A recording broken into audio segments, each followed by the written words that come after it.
Kinds of evidence बताया जा रहा था, यानी कि साक्ष्य के प्रकार। उसमें चूंकि पिछले लेक्चर में आपका कुछ नेटवर्क प्रॉब्लम के कारण 2-3 बार वीडियो कट गई थी, अतः फिर से एक बार नए सिरे से जो पिछला लेक्चर आपका बताया गया था फिर से एक बार दोहराया जा रहा है, ताकि जिन लोगों का पिछला लेक्चर छूट गया है वे फिर से एक बार पुनः पढ़ लें। देखिए, हम बताए थे आपका काइंड्स ऑफ एविडेंस में हमने बताया था कि अगर हम लीगल तौर पर देखें या विधिक तौर पर देखें तो एविडेंस की धारा 3 में, यानी कि एविडेंस के सेक्शन 3 में एविडेंस के 2 प्रकार केवल दिए गए हैं। एक आपका ओरल यानी कि मौखिक और दूसरा डॉक्यूमेंट्री यानी कि दस्तावेजी। लेकिन विद्वानों ने इन 2 साक्ष्यों को का पोस्टमार्टम किया, यानी कि चीड़ फाड़ की, यानी कि इसको विस्तृत किया और इन्हीं दोनों को बढ़ाकर 8 भागों में बांट दिया। अर्थात काइंड्स ऑफ एविडेंस आपका 8 प्रकार के साक्ष्य होते हैं। लेकिन 8 जो प्रकार के साक्ष्य हैं, जो 8 काइंड्स के एविडेंस हैं, या तो वह ओरल एविडेंस में आएंगे या डॉक्यूमेंट्री। और ये जो प्रकार हैं ये एक दूसरे को अपवर्जित नहीं करते बल्कि समावेशी हैं। समावेशी का मतलब एक प्रकार की बातें दूसरे में भी कुछ हद तक मिलेंगी। आइए शुरू किया जाए। आपका पहला प्रकार हम देखते हैं ओरल एविडेंस, यानी कि साक्ष्य का जो पहला प्रकार है मौखिक साक्ष्य। मौखिक साक्ष्य या ओरल एविडेंस, इसके लिए आपका व्यू पहले देख लिया जाए। ओरल एविडेंस होता क्या है ये हम बताएंगे। फिर जो सेक्शन 3 में दिया गया है ओरल एविडेंस की परिभाषा वो हम बताएंगे। फिर ओरल एविडेंस डायरेक्ट होना चाहिए तो सेक्शन 60 और फिर आपका सेक्शन 119 पढ़ना है और इसी पर एक केस पढ़ना है, क्वीन इम्प्रेस।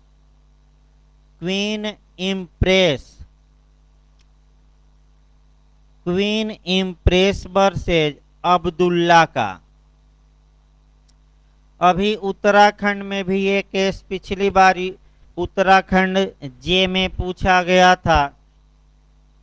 इसमें ये इलाहाबाद हाई कोर्ट का केस है, 1885 का केस है। इसमें कुल 4 जजों की पीठ बैठी थी, बेंच बैठी थी। 3-1 से निर्णय आया, ये भी याद रखना है। जो मुख्य न्यायाधीश थे वो जस्टिस पैथरम थे और जो अल्पमत में जिन्होंने निर्णय दिया, यानी कि जो अल्पमत में माइनॉरिटी में निर्णय दिया, जजमेंट दिया, वह जस्टिस महमूद थे। तो महमूद ने सेक्शन 8 का सहारा लिया, जबकि पैथरम और 2 लोगों ने सेक्शन 22(1) का।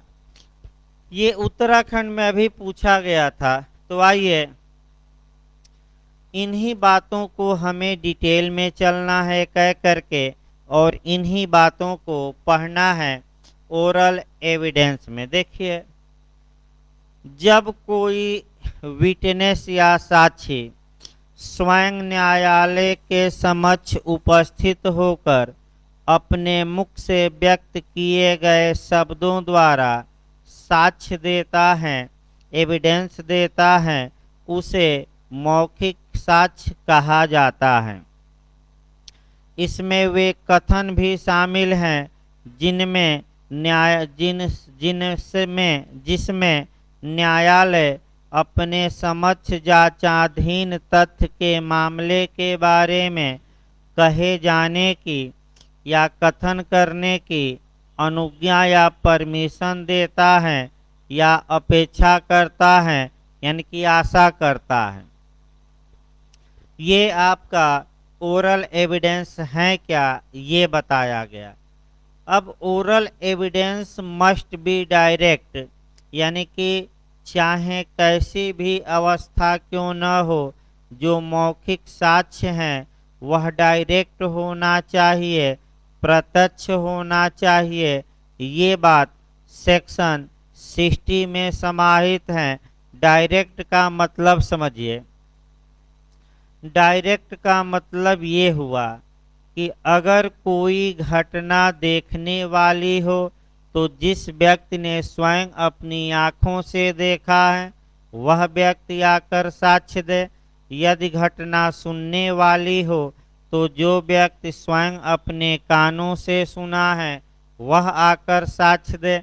यदि स्वाद वाली कोई चीज है तो जो स्वयं स्वाद लिया हो। सूंघने वाली कोई चीज है तो जो स्वयं अपने नाक से सूंघा हो।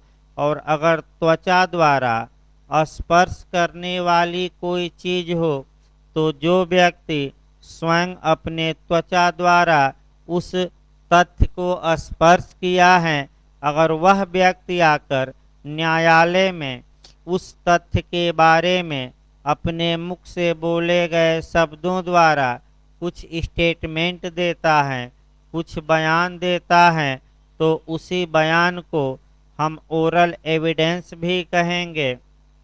और ये डायरेक्ट एविडेंस यानी कि ये प्रत्यक्ष मौखिक साक्ष्य भी कहा जाएगा। ये 67 आप लिख देंगे। फिर 67 के बाद मेंस में आपका सेक्शन 119 उठाना है।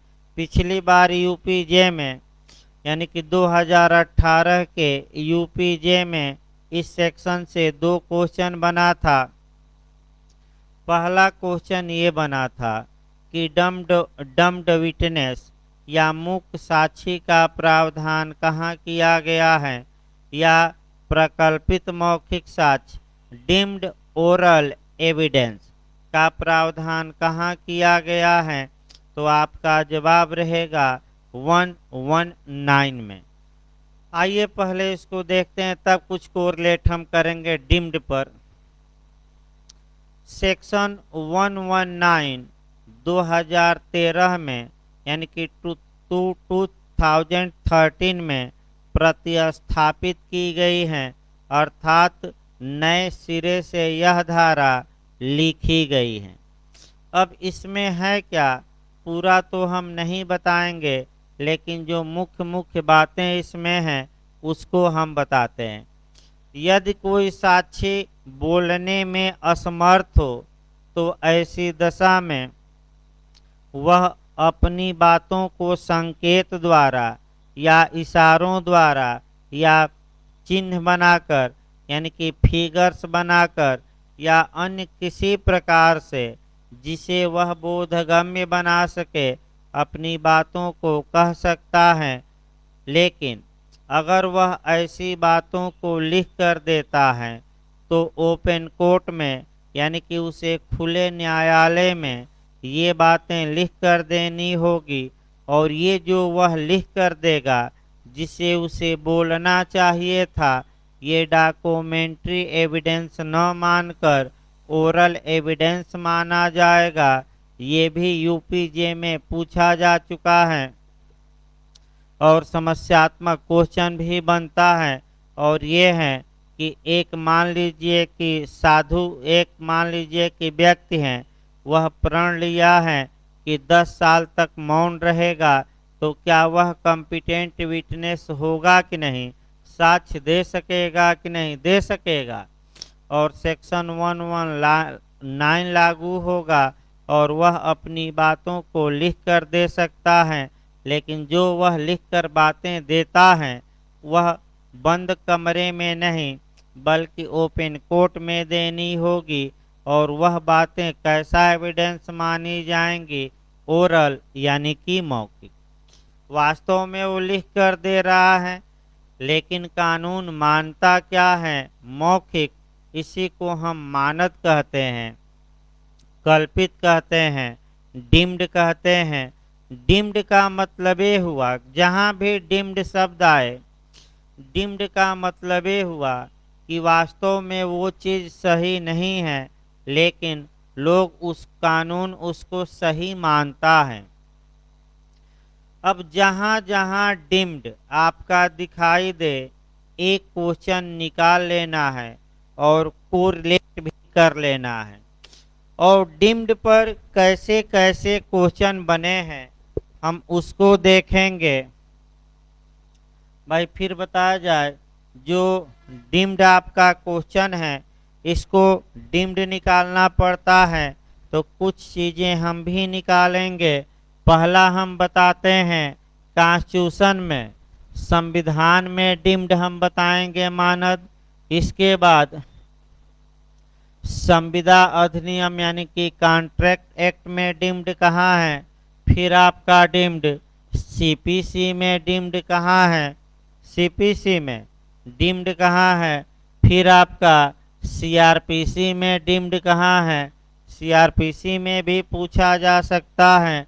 फिर आपका एविडेंस एक्ट में पूछा जा सकता है कि साक्ष्य अधिनियम में कहाँ डिम्ड शब्द दिया गया है। डिम्ड का मतलब ये हुआ कि समझा जाएगा, यानी कि वास्तविकता कुछ और है और माना कुछ और माना कुछ और जाएगा।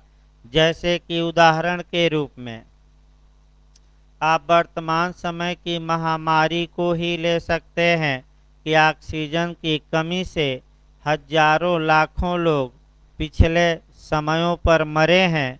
ये वास्तविकता है, लेकिन सरकार का दावा है कि ऑक्सीजन की कमी से एक व्यक्ति की भी मृत्यु नहीं हुई।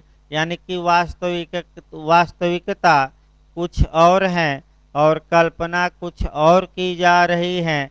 इसी को डिम्ड कहा जाता है। अब संविधान में अब ये पहले आपका सेक्शन लिख लिया जाए। सीपीसी में आपका, सीआरपीसी में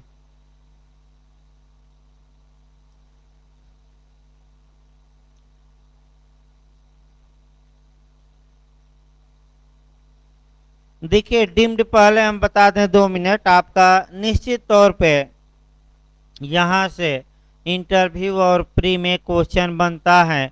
और जितना धाराएं बताई जाए आप प्रयास करिएगा उतनी धाराएं एक जगह एकत्र करके तैयार कर लीजिए। देखिए, पहला हम कॉन्स्टिट्यूशन में चलते हैं। आपका बिहार जे में ये क्वेश्चन बन चुका है। क्वेश्चन ये बना था बिहार जे में कि किसने इंडियन कॉन्स्टिट्यूशन को क्वासी फेडरल या डीम्ड फेडरल या अर्ध परिसंघीय या कल्प परिसंघीय कहा। तो आपका जवाब रहेगा केसी हुएयर, यानी कि विद्वान केसी हुएयर ने भारतीय संविधान को क्वासी फेडरल या मानद फेडरल यानी कि मानद परिसंघीय या डीम्ड परिसंघीय कहा है। दूसरा आपका संविदा में आ जाइए।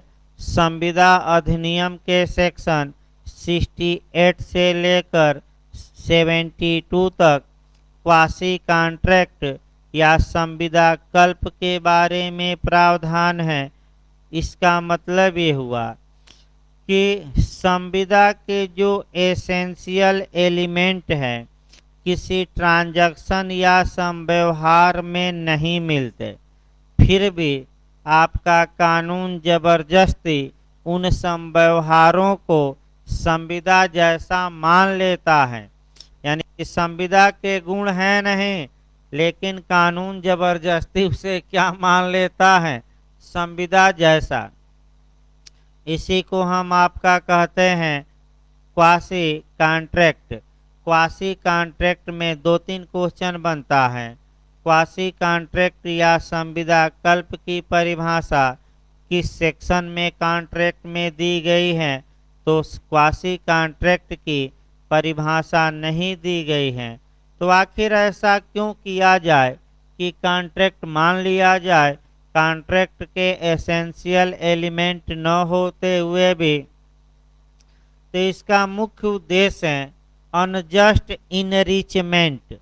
अनजस्ट इनरिचमेंट यानी कि किसी व्यक्ति को कानून गलत तरीके से अन्यायपूर्ण ढंग से धनी नहीं होने देगा। तो संविदा कल्प के कितने प्रकार बताए गए हैं ये भी पूछा गया है। 5 प्रकार बताए गए हैं। कहाँ से कहाँ तक? एक 68 में, दूसरा 69, तीसरा 17। 70 से भी क्वेश्चन बनता है आपका। वह जो क्वेश्चन बनता है क्वांटम मेरियट का सिद्धांत। क्वांटम मेरियट का मतलब जितना काम उतना दाम। और आपका 71 से भी लगातार क्वेश्चन बनता है। गुड फाइंडर या पड़ा हुआ माल पाने वाले का लाइबिलिटी क्या होगी? और 72 तो 5 धाराओं में 5 प्रकार के डीम्ड कॉन्ट्रैक्टों का क्या किया गया है? वर्णन। कॉन्ट्रैक्ट के बाद आ जाइए सीपीसी में। जहाँ तक सीपीसी की बात है, सीपीसी में और भी जगह डीम्ड हैं, लेकिन ये इंटरव्यू में पूछा जाता है। सीपीसी के सेक्शन 2 का सब सेक्शन 2 डिक्री या आज्ञप्ति। एक एक्चुअल डिक्री होती है और एक होती है डीम्ड डिक्री। एक्चुअल डिक्री का मतलब ये हुआ कि जो डिक्री के एसेंशियल एलिमेंट हैं सभी एलिमेंट उसमें पाए जाते हैं। और डीम्ड डिक्री का मतलब ये हुआ कि डिक्री के एसेंशियल एलिमेंट की कमी है, फिर भी कानून जबरदस्ती उस चीज़ को डिक्री जैसा मान लेता है नहीं डिक्री? लेकिन हम नहीं मान रहे हैं जबरदस्ती। कौन मान रहा है? कानून। विधायिका मान लेती है, यानी कि विधायिका कानून बनाती है, जबरदस्ती उसको क्या करती हैं? जैसे कि भाई बुरा न लगे, जैसे कि हमारे राहुल गांधी जी हैं आपका, अगर यहीं पहले से ही प्रियंका गांधी जी को कांग्रेस वाले आगे करते तो प्रियंका जी में गुण ज़्यादा हैं, राहुल जी में कम हैं। यानी कि राहुल जी पीएम बनने के योग्य भले न हो, लेकिन कांग्रेस वाले मान चुके हैं कि जब भी कोई पीएम बनेगा तो हमारा कौन बनेगा? राहुल जी, प्रियंका जी नहीं। तो ये मान लिया जाता है डीम्ड। अगला देखिए आपका सीआरपीसी में ये जो क्वेश्चन बताया जा रहा है, ये क्वेश्चन बिहार एपीओ मेंस में भी बन चुका है, यूपी प्री में भी बन चुका है, इंटरव्यू में भी बन चुका है। सीआरपीसी में 2 सेक्शन कवर करेंगे डीम्ड पर।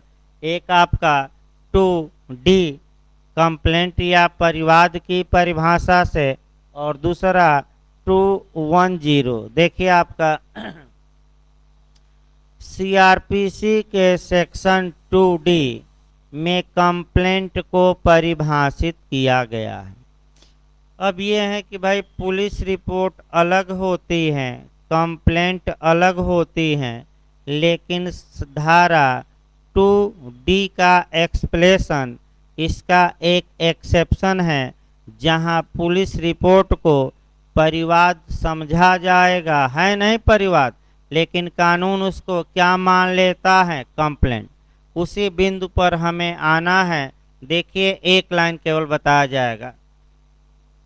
एक लाइन ये जानना है कि अगर पुलिस ने किसी ऑफेंस का इन्वेस्टिगेशन स्वतः किया है, सेल्फ किया है, और पुलिस ने मजिस्ट्रेट को यह रिपोर्ट भेजी है कि यह जो अपराध हुआ है नॉन कॉग्निजेबल है, असंज्ञेय है, तो ऐसी रिपोर्ट को पुलिस रिपोर्ट न मानकर परिवाद या कंप्लेंट माना जाएगा और जिस पुलिस अधिकारी ने ये रिपोर्ट भेजी है उसे परिवादी माना जाएगा।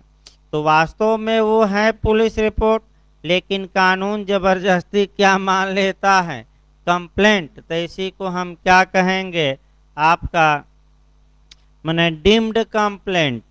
क्या हम कहेंगे, मानद परिवाद। परिवाद है नहीं, लेकिन जबरदस्ती क्या मान लिया गया, परिवाद। इस प्रकार 210 भी है कि अगर कंप्लेंट पर जांच या विचारण चल रहा हो, यानी कि कंप्लेंट पर इंक्वायरी और ट्रायल चल रहा हो और न्यायालय को ये दिखाया जाता है कि हजूर इस मामले में पुलिस इन्वेस्टिगेशन या तफ्तीश कर रही है, तो न्यायालय परिवाद पर कार्यवाही रोक देगा और पुलिस से इन्वेस्टिगेशन की रिपोर्ट मांगेगा। और अगर पुलिस ने पुलिस रिपोर्ट भेजी अब और चार्जशीट भेजी है, तो समस्या ये आ गई कि एक ही मामला है और आपका कंप्लेंट भी पड़ा है, अभी खारिज नहीं हुआ है, और इधर पुलिस रिपोर्ट भी आ गई है। तो अब कांग्निजेंस किस पर लिया माना जाएगा, संज्ञान किस पर लिया माना जाएगा, तो परिवाद पर नहीं, कंप्लेंट पर नहीं, बल्कि किस पर लिया माना जाएगा, पुलिस रिपोर्ट पर। और लास्ट में हमें देखना है डीम्ड पर। एविडेंस के 2 सेक्शन कवर करने हैं और आपका अब तक आयोग की नज़र एविडेंस के सेक्शन 63 के क्लाज 5 पर नहीं गई है, लेकिन हो सकता है कि अगले एग्जामों में अब ये सेक्शन पूछा जाने लगे, क्योंकि 119 तो सभी लोग अब तैयार कर लिए हैं और 63 का क्लाज 5 अभी भी कम लोगों को ही जानकारी है। तो भाई कंपटीशन तो हजारों लोग दे रहे हैं, लेकिन निकलता उन्हीं व्यक्तियों का है जो 2-4% अधिक बातें जानते हैं। और मेरा प्रयास लगातार ये है कि आप पढ़ रहे हैं तो दो अन्य लोगों से 2-4% अधिक जानें, क्योंकि जब तक आप 2-4% अधिक नहीं रहेंगे तब तक आपका भीड़ का हिस्सा ही बने रहेंगे और कंपटीशन निकलना मुश्किल रहेगा। 2-3% ही आपको क्या करना है, अन्य लोगों से ऊपर उठना है। देखिए आपका फिर एक बार 1 मिनट बता दिया जाए तब आगे बढ़ा जाए। सेक्शन 119 में बता ही चुका हूँ कि अगर कोई व्यक्ति बोलने में असमर्थ है, कोई साक्षी वह अपनी बात लिख कर देता है, तो उसे दस्तावेजी साक्ष्य न मानकर मौखिक साक्ष्य माना जाएगा।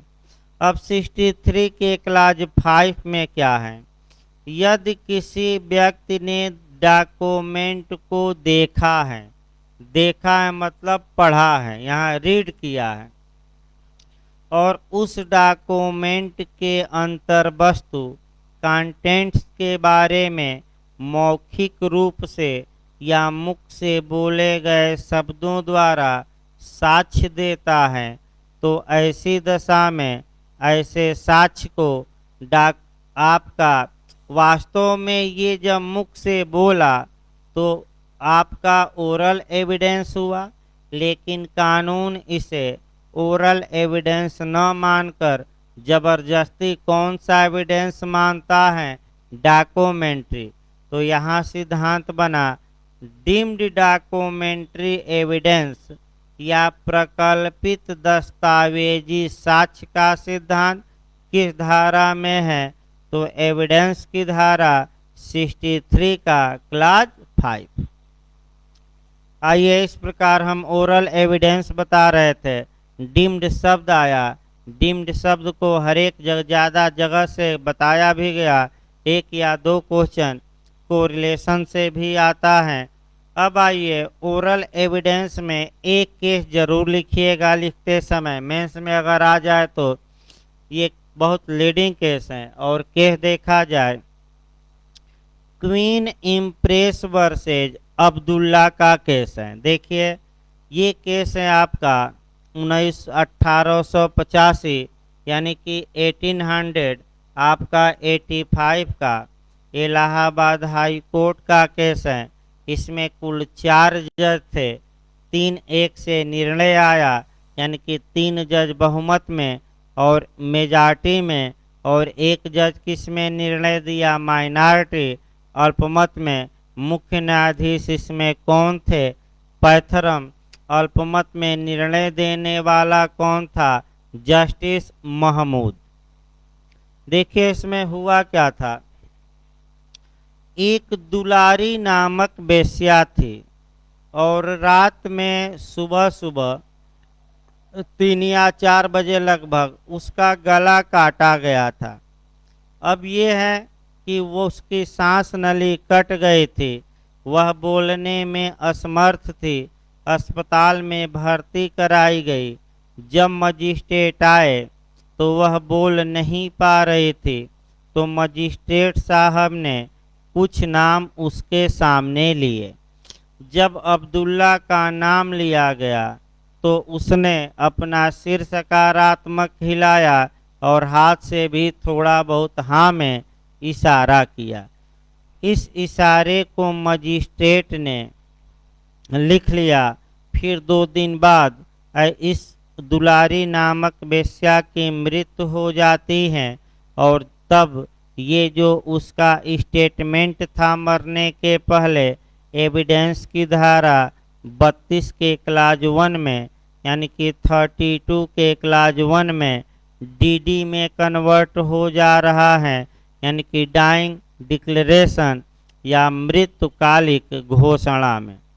निचले न्यायालय ने इसे ऐसे इशारे द्वारा किए गए कथन को मौखिक साक्ष्य माना और अब्दुल्ला को सजा दे दिया। इलाहाबाद हाई कोर्ट में अपील हुई। अपील में बहुमत ने ये कहा कि मृत्युकालिक कथन या डाइन डिक्लेरेशन इंडिकेशन द्वारा, इशारों द्वारा भी दिया जा सकता है और इशारों द्वारा दिया गया कथन ओरल एविडेंस माना जाएगा, मौखिक साक्ष्य माना जाएगा। ये बहुमत का फैसला था, लेकिन इसके विरोध में अल्पमत में निर्णय दिए जस्टिस महमूद ने और उन्होंने ये कहा कि यह जो इशारा है इसे सेक्शन 8 में पीड़िता का, विक्टिम का आपका सबसिक्वेंट कंडक्ट माना जाए, पश्चातवर्ती आचरण माना जाए, मृत्युकालिक कथन नहीं। तो बहुमत ने मृत्युकालिक कथन माना। तो देखिए लोग गलती कहाँ करके आ रहे हैं। क्वीन इम्प्रेस बनाम अब्दुल्ला का केस किससे संबंधित है, तो मृत्युकालिक मारिएगा कथन 32 के क्लाज 1। अगर ये पूछे कि अल्पमत में किस धारा में माना गया, अल्पमत में निर्णय में, तब पश्चातवर्ती आचरण मानिए, लेकिन सामान्य मार आ जाए तो आप डीडी मार कर आइएगा, यानी कि सेक्शन 32 के क्लाज 1 में। आइए, ओरल एविडेंस को 2 वर्गों में बांटा गया है, एक डायरेक्ट और एक इनडायरेक्ट। तो जो हम अगला साक्ष्य के प्रकार को बताएंगे वह आपका साक्ष्य का प्रकार होगा प्रत्यक्ष साक्ष्य या डायरेक्ट एविडेंस। यानी कि अगला जो हम प्रकार बताएंगे वह आपका प्रकार चलेगा प्रत्यक्ष साक्ष्य या डायरेक्ट एविडेंस। देखिए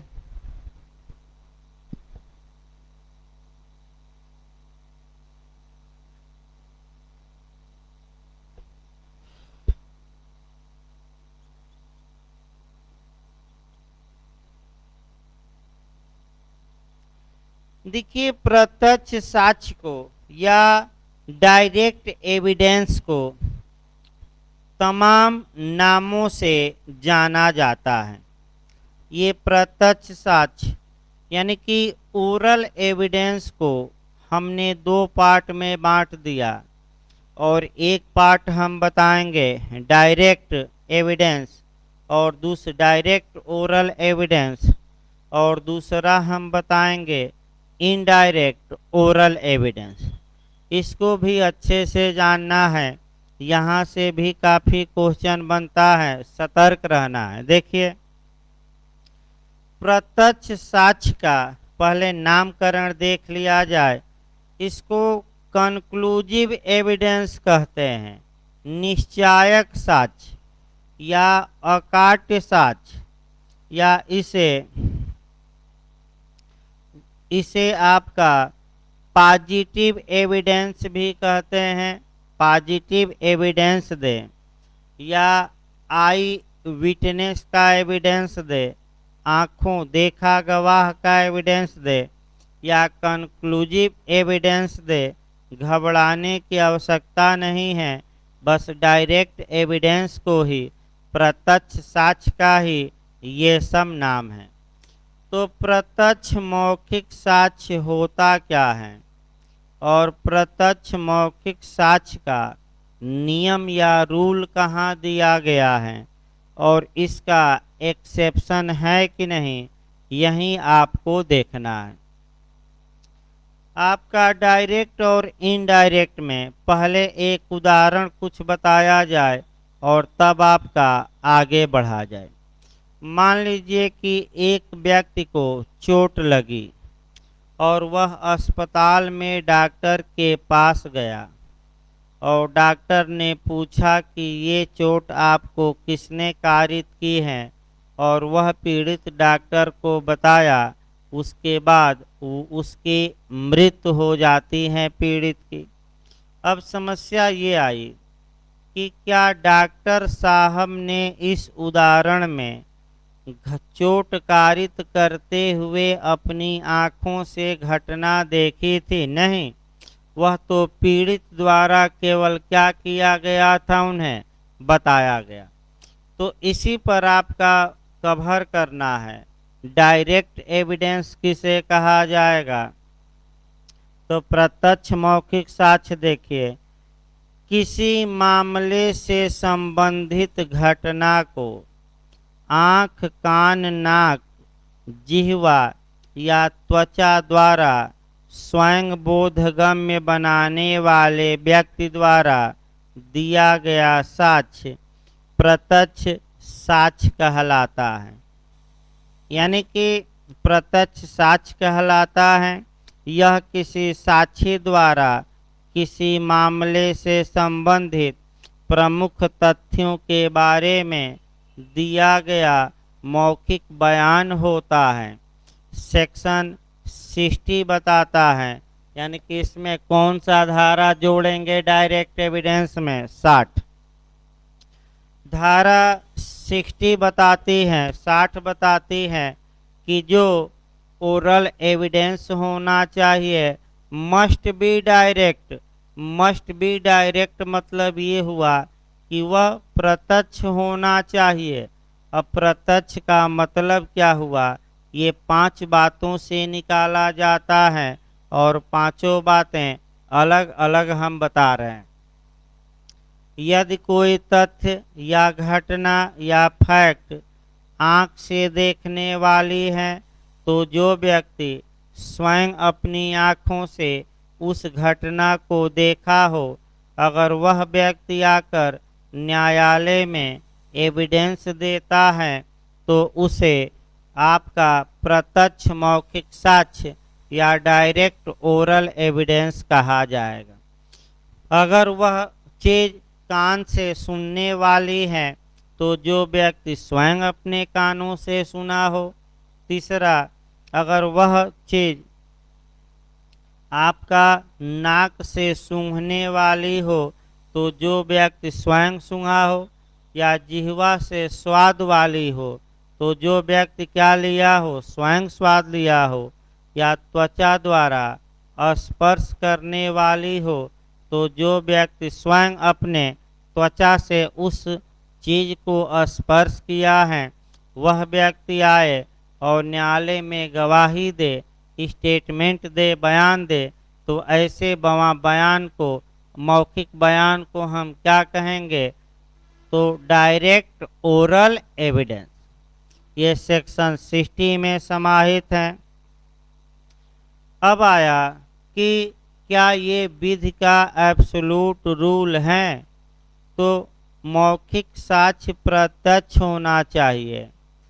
ये आपका विधि का पूर्ण नियम नहीं है, इसके कुछ एक्सेप्शन हैं, जहाँ कि आपका आपका अप्रत्यक्ष साक्ष्य या इनडायरेक्ट एविडेंस को भी साक्ष्य में स्वीकार किया गया है। तो इस प्रकार डायरेक्ट एविडेंस भी समाप्त हो गया और सेक्शन कौन कवर करेंगे, 60। अब आइए देखा जाए आपका अप्रत्यक्ष साक्ष्य, अप्रत्यक्ष मौखिक साक्ष्य, इनडायरेक्ट ओरल एविडेंस। तीसरा प्रकार देखा जाए साक्ष्य का। जो साक्ष्य का तीसरा प्रकार है वह आपका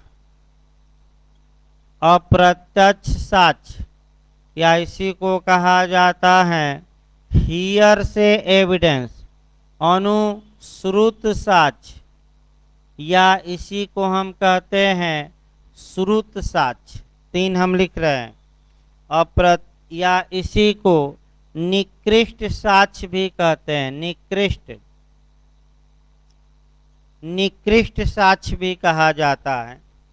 ये उच्च कोर्ट का नहीं होता। देखिए आपका हियर से एविडेंस, एक पहले उदाहरण देखिए हियर से का मतलब क्या हुआ, तब आपका डिटेल में बताया जाए।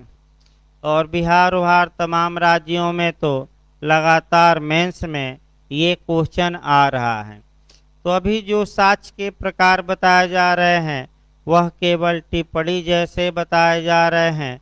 जब आगे सेक्शनों में आएगा 60 में, तो हियर से एविडेंस या अनुश्रुत साक्ष्य या अप्रत्यक्ष मौखिक साक्ष्य या श्रुत साक्ष्य को हम डिटेल में बताएंगे। देखिए आपका कहानी हम एक बताए थे, आपका सर्प वाली कहानी बताए थे, और आपका कह सकते हैं कि फिर एक बार बताया जाए। और आपका एक कहानी हम बताए थे कि आपका प्रयागराज रेलवे स्टेशन पर एक हाथ का सांप मारा गया। एक व्यक्ति स्वयं अपनी आँखों से उस घटना को देखा था। अगर वह बयान दे तो उसके बयान को हम डायरेक्ट एविडेंस या प्रत्यक्ष साक्ष्य कहेंगे।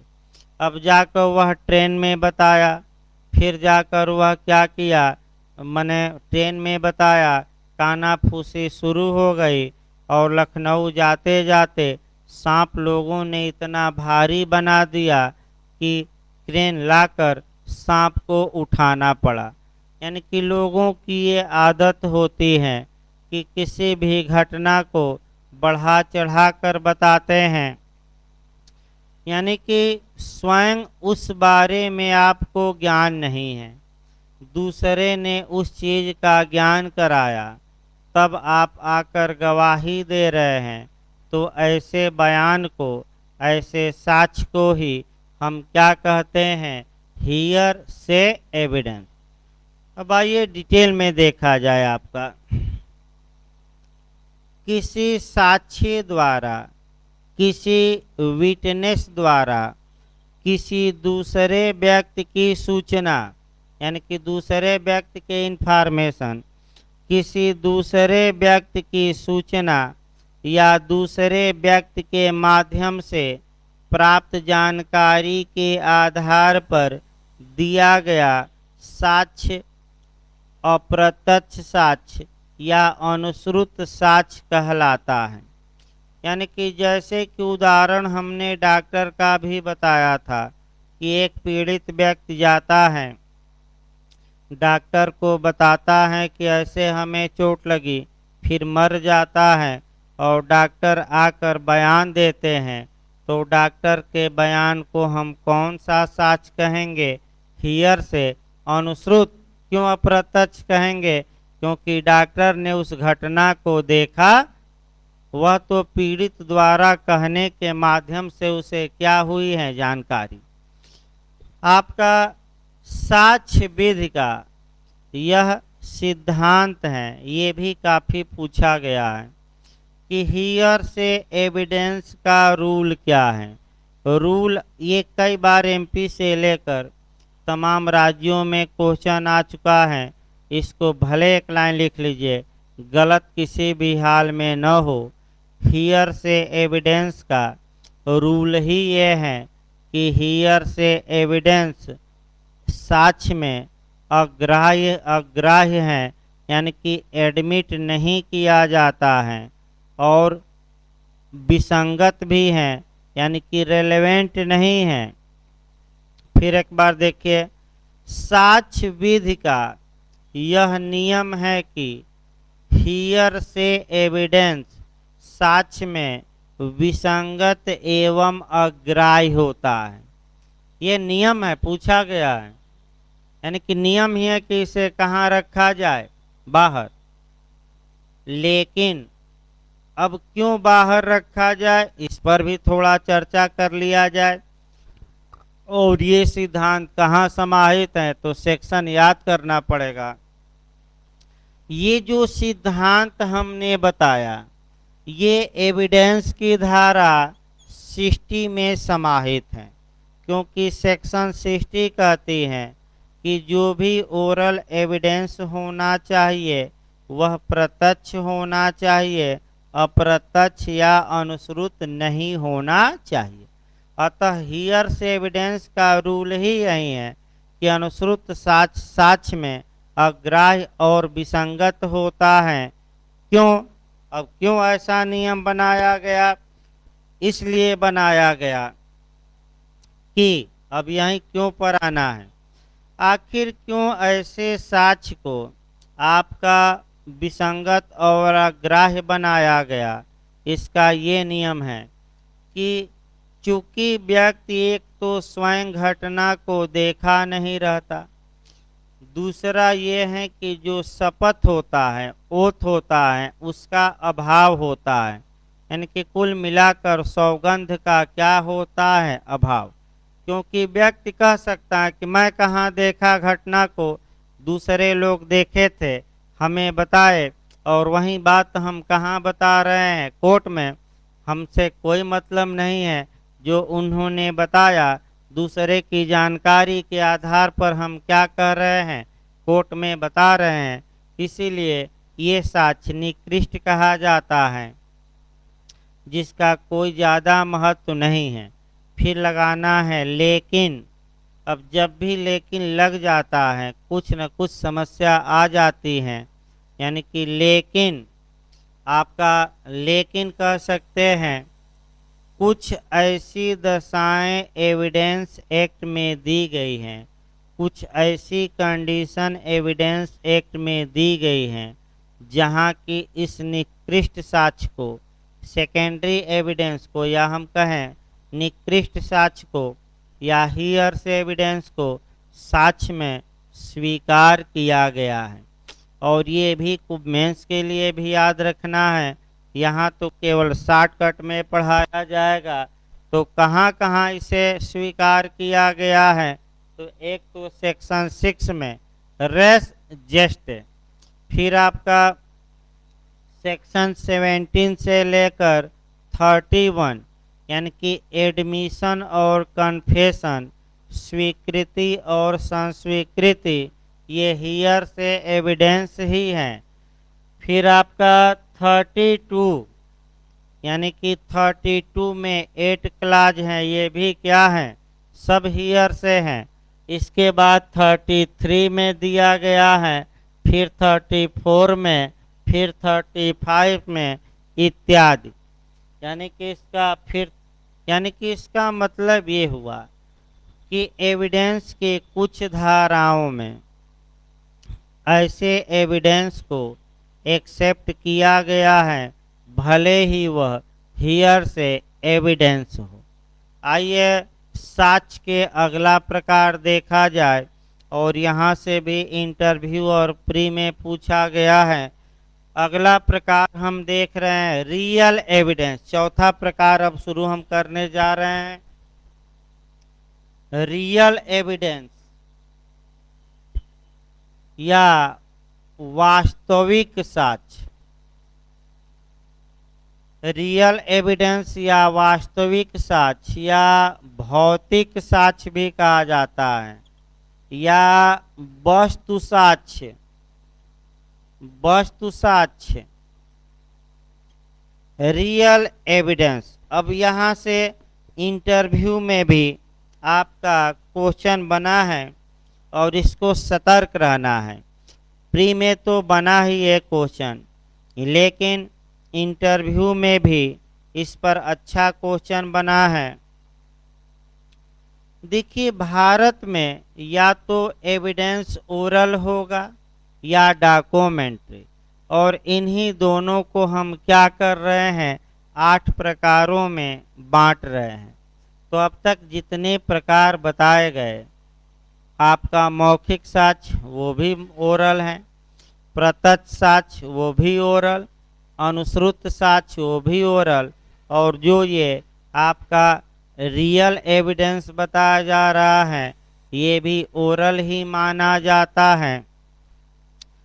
जहाँ तक इंग्लैंड की बात है, इंग्लैंड में जो रियल एविडेंस है या ऑब्जेक्ट एविडेंस है या फिजिकल एविडेंस है, उसे थर्ड कैटेगरी का एविडेंस, तृतीय श्रेणी का साक्ष्य का दर्जा दिया गया है। जबकि भारत में तृतीय श्रेणी का कोई एविडेंस नहीं है, या तो एविडेंस ओरल होगा या क्या होगा, डॉक्यूमेंट्री। तो पहले रियल एविडेंस होता क्या है इसको समझिए और तब इसका सेक्शन हम ऐड करेंगे। देखिए, वह साक्ष्य जो न्यायालय को डायरेक्ट या प्रत्यक्ष रूप से संबोधित किया जाए, अर्थात न्यायालय या जूरी की इंद्रियों को संबोधित साक्ष्य को ही आपका रियल एविडेंस कहते हैं। इसके अंतर्गत भौतिक पदार्थों को, यानी कि इसके अंतर्गत भौतिक पदार्थों को न्यायालय में प्रस्तुत किया जाता है। वह जो भौतिक पदार्थ होगा या तो सजीव हो सकता है या निर्जीव, यानी कि रियल एविडेंस में सजीव वस्तुएं भी हैं और कौन माने पदार्थ हैं, निर्जीव पदार्थ भी हैं। आइए, इंग्लिश विधि के अनुसार इसे थर्ड कैटेगरी का एविडेंस माना जाता है, लेकिन जहाँ तक भारतीय विधि की बात है, भारतीय विधि इसे ओरल एविडेंस ही मानती है। और आपका पूछा जाएगा कि ये कहाँ दिया गया है, तो भाई टेक्निकल क्वेश्चन है और हम बता रहे हैं सेक्शन 60 का सेकेंड प्रोविजो। जाकर एक बार आज घर पर देखिएगा। सेक्शन 60 का जो सेकेंड प्रोविजो या परंतुक है, उसी से ये बात भारत में गवर्न होगी। देखिए क्या कहा गया है, जो मटेरियल थिंग्स होता है, यानी कि दस्तावेज से भिन्न किसी भौतिक पदार्थ को यदि न्यायालय के निरीक्षण के लिए पेश किया जाता है, तो सेक्शन 60 का प्रोविजो कहता है कि वह ओरल एविडेंस ही माना जाएगा। फिर एक बार देखिए, अगर दस्तावेज से भिन्न किसी भौतिक पदार्थ को, यानी कि मटेरियल थिंग्स को कहाँ प्रस्तुत किया जाता है, न्यायालय के निरीक्षण के लिए, तो उसे क्या माना जाएगा, उसे ओरल एविडेंस माना जाएगा। क्योंकि इस रियल एविडेंस में आपका कह सकते हैं कि सजीव वस्तुएं भी हैं, निर्जीव वस्तुएं भी हैं। अतः 2-4 उदाहरण देखिए। निर्जीव वस्तुओं का देखिए, आपका चाकू पेश कर दिया गया, बंदूक पेश कर दी गई, खून से सने कपड़े पेश कर दिया गया, बल्लम पेश कर दिया गया, लाठी पेश कर दिया गया इत्यादि। ये निर्जीव वस्तुएं हैं। और सजीव वस्तुएं का मतलब कि मुर्गा पेश कर दीजिए, कुत्ता पेश कर दीजिए, बकरी पेश कर दीजिए, गाय पेश कर दीजिए कोर्ट में, हाथी पेश कर दीजिए, ये सब कौन वस्तुएं मानी जाएंगी? सजीव। अब ये आया कि आपका कह सकते हैं सजीव वस्तुएं भी और निर्जीव ये पेश किया जाता है। अब लाइन बनाम टेलर का केस है। लाइन वर्सेज टेलर लास्ट में बता दिया जाए। लाइन वर्सेज टेलर के बाद में एक कुत्ते का नेचर जानने के लिए स्वयं उस कुत्ते को कोर्ट में पेश किया गया और जज साहब ने देखा कि कुत्ता काटने वाला है कि आपका एकदम पालतू है, सूंघ कर चला जाता है। यानी कि आपका चाहे सजीव वस्तुएं या निर्जीव जब कोर्ट में पेश किया जाता है तो भारत में वो तो 60 से कवर होगा, लेकिन इंग्लैंड में उसे हम क्या कहेंगे? रियल एविडेंस या थर्ड कैटेगरी का एविडेंस। तो इस प्रकार अभी 10 मिनट बाद आपका